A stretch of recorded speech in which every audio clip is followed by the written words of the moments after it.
மோடி தான் என்னோட பிரதமர் அப்படின்னு வெளிப்படையா பேசின ஓபிஎஸ் ஏன் மோடி வர்றப்பவும் நட்டா வர்றப்பவும் சந்திக்கிறதுக்கு நேரம் கொடுக்காம அவரை அண்ணாமலை தடுத்தாரு. இரவோட இரவா உட்கார்ந்து அவசர அவசரமா ஓபிஎஸ் ஒரு டீமை வச்சு கூட்டணி குறித்து மிக முக்கியமான ஒரு டிஸ்கஷனை பண்ணியிருக்காராம். அப்படி அவர் என்ன டிஸ்கஷன் பண்ணாரு, அதுல என்ன முடிவை இப்ப வரைக்கும் எடுத்திருக்காரு. பாஜக கூட்டணிக்குள்ள ஓபிஎஸ் வரணும்னா அண்ணாமலை 2 கண்டிஷன் போட்டிருக்காரு. அந்த 2 கண்டிஷன் என்னென்ன? 2006ல ஓபிஎஸ் மேல ஒரு சொத்து குவிப்பு வழக்கு போடப்பட்டுச்சு. அந்த வழக்கில் இருந்து ஓபிஎஸ் 2012ல விடுதலை ஆகிறாரு. ஆனா இப்ப பாத்தீங்க அப்படின்னா திரும்பவும் நீதிமன்றம் அந்த வழக்கை எடுத்து வர 25, 26ஆம் தேதிக்குள்ள ஒரு மிக முக்கியமான தீர்ப்பு ஓபிஎஸ்க்கு எதிராக வரப்போகுதுங்கிறாங்க. எதுக்காக இந்த சொத்து குவிப்பு வழக்கு இப்ப திடீர்னு துரிதப்படுத்தப்படுது? இதுக்கு பின்னாடி யார் இருக்காங்க? வணக்கம், இது சத்யராஜின் நேர்பட கேள்.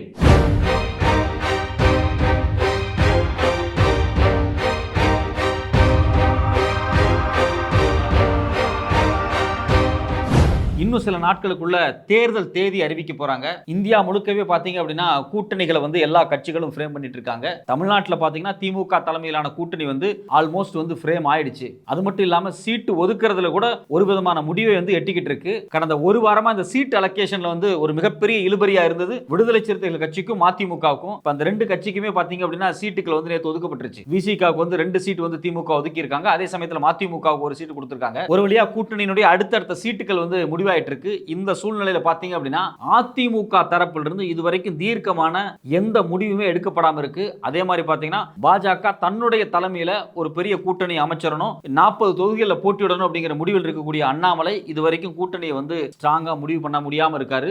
ஏற்கனவே பாத்தீங்கன்னா ஐஜேகே பாரிவேந்தருக்கும் ஏசி சண்முகத்துக்கும் தமிழ் மாநில காங்கிரஸுக்கும் சில சீட்டுகள் ஒதுக்கப்பட்டிருக்கு அப்படிங்கிறாங்க. அதுக்கு அடுத்தபடியா ஓபிஎஸ், டிடிவி இவங்க 2 பேர்த்தையும் எப்படியாவது பாஜக கூட்டணிகளை கொண்டு வரதுக்காக சீட்டு அலோகேஷன் குறித்து ஒரு உரையாடல் நடந்துகிட்டு இருந்துச்சு அப்படின்னாங்க. அந்த சீட்டு அலோகேஷன் குறித்தான கூட்டணி குறித்தான பேச்சுவார்த்தை ஒரு மிகப்பெரிய பின்னடைவில் தான் இருக்கு அப்படின்னு தகவல்கள் வந்திருக்கு. இந்த சூழ்நிலையில பாத்தீங்கன்னா ஓபிஎஸ் அவருடைய ஆதரவாளர்களை வச்சு ஒரு கூட்டத்தை நடத்தி இருக்காரு. அந்த கூட்டம் பப்ளிக்ல நடத்தப்படல, இரவோடு இரவாக முழுக்க முழுக்க தன்னுடைய வீட்டிலேயே வச்சு நைட்டு முழுக்க உட்கார்ந்து ஒரு டிஸ்கஷன் பண்ணிருக்காங்க. நைட்டு 10 மணிக்கு ஆரம்பிச்ச டிஸ்கஷன் நைட்டு 12:30 மணி வரைக்கும் உட்கார்ந்து இந்த பிஜேபியினுடைய கூட்டணிக்கு போறதுல இருக்கக்கூடிய சிக்கல்கள் என்ன, போலாமா வேண்டாமா, போனா அவங்க சொல்லக்கூடிய கண்டிஷன் என்னென்ன, அது நமக்கு ஒத்து வருமா ஒத்து வராதா இப்படின்னு பல விஷயங்களை டிஸ்கஸ் பண்ணிட்டு அவர் நடத்திட்டு இருக்கக்கூடிய அதிமுக தொண்டர் உரிமை மீட்பு குழு இருக்கு இல்லையா, அந்த குழு சார்பா பாத்தீங்கன்னா பண்டுட்டி ராமச்சந்திரன் பத்திரிகையாளர் சந்திப்புல சில விஷயங்களை சொன்னாரு. அதுல அவர் என்ன சொல்றாரு அப்படின்னா, நாங்க பாஜக கூட்டணிக்கு போறது குறித்து சில விஷயங்களை விவாதிச்சுட்டு இருக்கோம் அப்படிங்கிற மாதிரி தான் அவர் சொல்லியிருக்காரு. இதுல அடிப்படையில் நமக்கு வரக்கூடிய ஒரு கேள்வி என்ன அப்படின்னா, சில நாட்களுக்கு முன்னாடி பாத்தீங்க அப்படின்னா ஓபிஎஸ் வெளிப்படையாவே பேட்டி கொடுத்தாரு. மோடி தான் என்னுடைய பிரதமர், பாஜகவோட கூட்டணி உறுதி அப்படிங்கறத வெளிப்படையாவே ஓபிஎஸ் சொன்னாரு. மோடியை தன்னுடைய பிரதமரா ஏத்துக்கிட்டாரு, பாஜகவோட கூட்டணியும் அவர் ஏத்துக்கிட்டாரு. இருந்தாலும் ஏன் தமிழ்நாட்டில் ஓபிஎஸ் அணிய அண்ணாமலை உள்ள சேர்க்கிறதுக்கு இவ்வளவு இடைஞ்சலா இருக்காரு அப்படின்னு பல கேள்விகள் எழுந்திருக்கு. அண்ணாமலை இந்த ஓபிஎஸ் அணியை தன்னோட சேர்த்துக்கிறதுக்கு ஒரு முட்டுக்கட்டைகளை போட்டுக்கிட்டே இருக்காரு அப்படிங்கிறாங்க.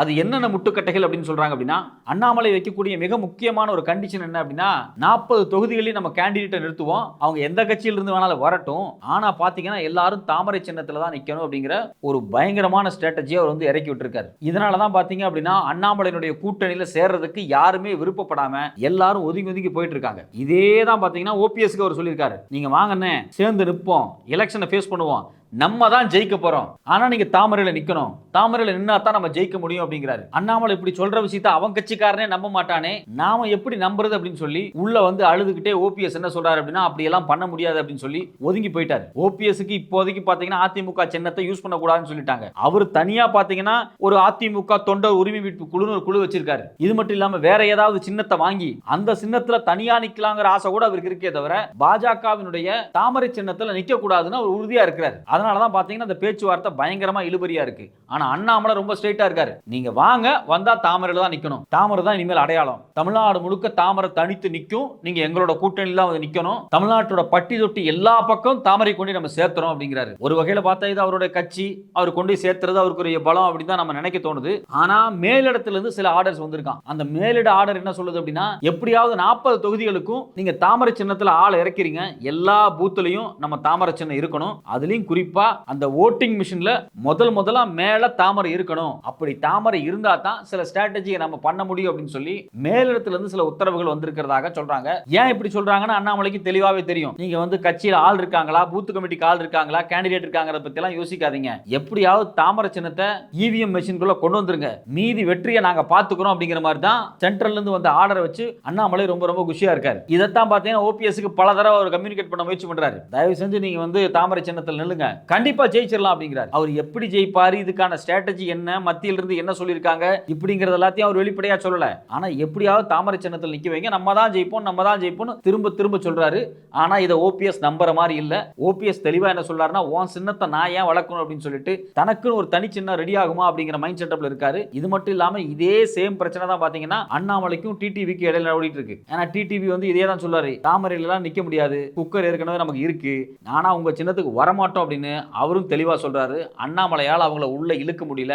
ஏற்கனவே பாத்தீங்கன்னா அண்ணாமலையால தான் அதிமுக கூட்டணி சொதப்பிருச்சு அப்படின்னு வெளிப்படையாவே எல்லாரும் பேசுறாங்க. ஓபிஎஸ் இப்ப பாத்தீங்கன்னா என்ன பேசியிருக்காரு அப்படின்னா, என்னுடைய கட்சியின் நலன் கருதி நான் பாஜகவோட கூட்டணிக்கு போக மாட்டேன் அப்படிங்கிறாரு. இந்த வார்த்தை ரொம்ப ரொம்ப கவனமா பார்க்க வேண்டிய ஒரு வார்த்தை. என் கட்சியுடைய நன்மை கருதி தான் நான் பாஜக எதிர்க்கிறேங்கிறாரு தவிர தமிழ் மக்களுடைய நன்மை கருதி நான் பாஜக எதிர்க்கிறேன் அப்படின்னு அவர் சொல்லல. அவர் பாஜக கொண்டு வரக்கூடிய எல்லா திட்டத்தையும் அவர் ஏத்துக்கிறாரு, எந்த மறுப்புமே சொல்லல. பாஜக திமுக மேல என்னென்ன அலிகேஷன்ஸ் வைக்குதோ அந்த அலிகேஷன்ஸ் எல்லாத்தையும் ஏத்துக்கிறாரு. அதுக்கு எதிராக தமிழ்நாட்டில் போராட்டமும் நடத்துறாரு. ஆனா பாஜகவோட கூட்டணியில மட்டும் சேர மாட்டேன் அப்படிங்கறதுல அவர் உறுதியா இருக்காரு. அவருக்கு தேவை ரெட்டலை தனியா நின்னு எலெக்ஷனை ஃபேஸ் பண்ணணும் அப்படின்னு அவர் பாக்குறாரு. அதே சமயத்துல பாஜக கொண்டு வரக்கூடிய எந்த திட்டத்தையும் நான் கண்டுக்க மாட்டேன், தமிழ் மக்களுக்கு நல்லது நடக்குதா கெட்டது நடக்குதா இதை பத்தி எல்லாம் எனக்கு தேவையில்லை, என் கட்சியை காப்பாற்றணும் அப்படின்னா நான் பாஜகவோட சேர மாட்டேன் அப்படின்னு அவரே வெளிப்படையா ஒத்துக்கிட்டாரு. இதுல நம்ம அரசியல் சூழ்ச்சியெல்லாம் இது சொல்ல வேண்டிய அவசியமே கிடையாது. அவர் நேத்து கொடுத்த பேட்டியிலே சொல்றாருன்னா, என் கட்சியின் நலன் கருதி நான் பாஜகவுடன் கூட்டணி இல்லைங்கிறாரு. இதுல நமக்கு இருக்கக்கூடிய அடிப்படையான ஒரு கேள்வி என்ன அப்படின்னா, தமிழ்நாட்டுக்கு எதிராக பல திட்டங்களை வந்து மத்திய அரசாங்கம் கொண்டு வந்துட்டு இருக்கு. இந்த திட்டங்கள்லாம் நீங்க எதிர்க்கல,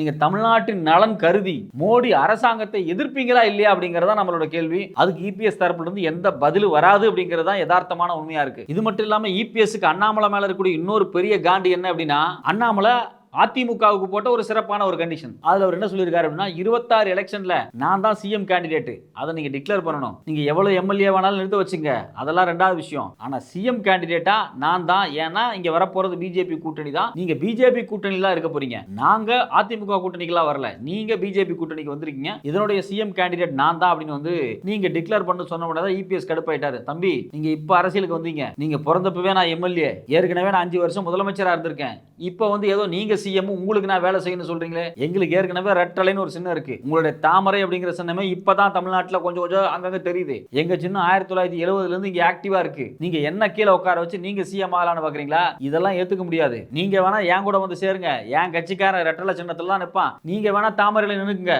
2026ல சிஎம் கேண்டிடேட் நான் தான் அப்படின்னு சொல்லி தினம் மீட்டிங் போட்டு உட்கார்ந்து ஒரு பெரிய டிஸ்கஷன் பண்ணி அண்ணாமலையா இபிஎஸ் வந்து கடுமையா ஏத்துக்கிட்டு இருக்காரு. இப்ப கூட பாத்தீங்கன்னா தமிழ்நாட்டுடைய நலன் கருதி எல்லாம் அவர் எதுக்கல, அவர் கட்சி அவர் சிஎம் ஆகணும், அதுக்கு அண்ணாமலை என்ன இடைஞ்சலா இருக்காரு அப்படிங்கறத வந்து தெளிவா பாக்குறாரு. நீங்க தமிழ்நாட்டுக்கு இந்த திட்டத்தை கொண்டு வந்தீங்க, இது எங்களால ஏற்க முடியாது, அந்த திட்டம் எவ்வளவு பெரிய பாதிப்பு ஏற்படுத்தி இருக்கு, இந்த திட்டத்துக்கு நீங்க ஃபண்ட் தர மாட்டேங்கிறீங்க, இப்படி எதை பத்தியுமே அவர் பேசல. என் கட்சியினுடைய நலன், நான் சிஎம் ஆகணும், இதனால நான் உங்களை எதிர்க்கிறேன் அப்படிங்கிறாரு. அது ஒர்க் அவுட் ஆகுமா ஆகாதாங்கிறது தேர்தலுக்கு பிறகுதான் தெரியும். ஆனா அண்ணாமலை பாத்தீங்கன்னா ரொம்ப ரொம்ப தைரியமா இருக்காரு. ஏன்னா அவருக்கு தெரியும் அதிமுக அப்படிங்கிற கட்சியை 3 சுக்கா உடைச்சதே நாங்க தான், எங்களுக்கு 24 தேர்தலுக்கு பிறகு என்ன பண்ணணும்னு தெரியும், அதனால நீங்க ஆர்டர்னா ஆடுங்க அப்படின்னு சொல்லி அண்ணாமலை வேற ஒரு ஸ்ட்ராட்டஜிக்கு பிளான் பண்ணிட்டு இருக்காரு. ஆனா டெல்லியில இருந்து வரக்கூடிய நேரடி இன்ஸ்ட்ரக்ஷன் என்ன அப்படின்னா, அண்ணாமலை நீங்க உங்களை மையப்படுத்தி யோசிக்காதீங்க, இந்த 24 தேர்தலில் நமக்கு கணிசமான எம்பி சீட் வேணும், நீங்க கண்டிப்பா அதிமுகவோட ஒரு கூட்டணி ஏற்படுத்துறதுக்கான முயற்சிகளை செய்யணும் அப்படின்னு திரும்ப திரும்ப சொல்லிட்டு இருக்காங்க. ஆனா அண்ணாமலை பாத்தீங்க அப்படின்னா, நான் எவ்வளவு பெரிய ஐபிஎஸ் ஆபீசர்,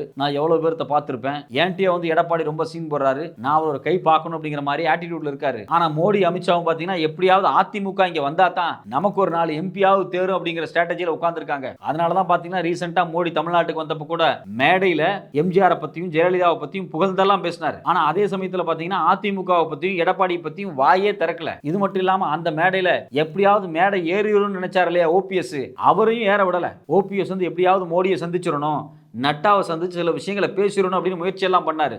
ஆனா அண்ணாமலை அதுக்கு டேட் எல்லாம் வாங்கி கொடுக்கல, டைம் எல்லாம் வாங்கி கொடுக்கல, மொத்தமா கழட்டி விட்டாங்க. அவங்களும் கடுப்பாயி அந்த மேடையில ஏறவே இல்லை. மேடையில ஏறி ரொம்ப நேரம் பேசின மோடி வந்து முழுக்க முழுக்க ஜெயலலிதாவை புகழ்ந்து பேசினாரு. ஜெயலலிதாவை கைது பண்ணி சிறையில வச்சு அந்த அம்மா உடம்பு முடியாம போய் செத்ததுக்கு யார் காரணம் அப்படின்னு ஊருக்கே தெரியும். ஆனா மேடையில் ஏறி ஜெயலலிதா என்னுடைய மிகப்பெரிய நண்பர், அவர் மக்கள் மேல ரொம்ப அக்கறைப்பட்டவர் அப்படின்னு வந்து மோடி வந்து பயங்கரமா பேசினாரு. இது மட்டும் இல்லாம எம்ஜிஆரை அவமானப்படுத்துற மாதிரி ஆட்சி தமிழ்நாட்டில் நடக்குதுலாம் பேசினாரு. இதெல்லாம் பேசிட்டு நாங்க திராவிட கட்சிகளை வந்து ஏற்க மாட்டோம் அப்படின்னு சொல்றாங்க. மேடையில நின்று திராவிட கட்சி தலைவர்களை தான் அவர் பேசினாரு. திருப்பி மேடை விட்டு வேற ஸ்ட்ராட்டஜி போறது என்னன்னா திராவிட கட்சி தலைவர்கள் இல்லாம பண்றேன்னு பேசுறாரு. இந்த பேச்சால தான் பாத்தீங்கன்னா அண்ணாமலைக்கு ஒரு பெரிய நெருக்கடி வந்துச்சு. ஏன்னா அண்ணாமலை பாத்தீங்கன்னா தொடர்ச்சியா அண்ணாவை பத்தி தப்பா பேசுறது, எம்ஜிஆர் பத்தி தப்பா பேசுறது, ஜெயலலிதா பத்தி தப்பா பேசுறது தொடர்ச்சியா அவர் பேசிக்கிட்டு இருந்தார். பாஜகவினுடைய மாநில தலைவர் அண்ணாமலை இப்படி கொச்சையா பேசிட்டு இருக்காரு. இந்தியாவுக்கே பாஜக தலைமையா இருக்கக்கூடிய ஜேபி நட்டாவா இருக்கட்டும், இல்ல அமித்ஷாவா இருக்கட்டும், மோடியா இருக்கட்டும், இவங்க எல்லாம் ஜெயலலிதாவையும் எம்ஜிஆரையும் புகழ்ந்து பேசுறாங்க. இப்ப இவங்க ரெண்டு பேருக்குள்ள என்ன பிரச்சனை அப்படின்னு தான் பொதுமக்களும் கேட்கறாங்க, பத்திரிகையாளர்களும் கேட்கறாங்க. அப்போ அதிமுக மையமா வச்சு, ஓபிஎஸ் மையமா வச்சு, டிடிவி மையமா வச்சு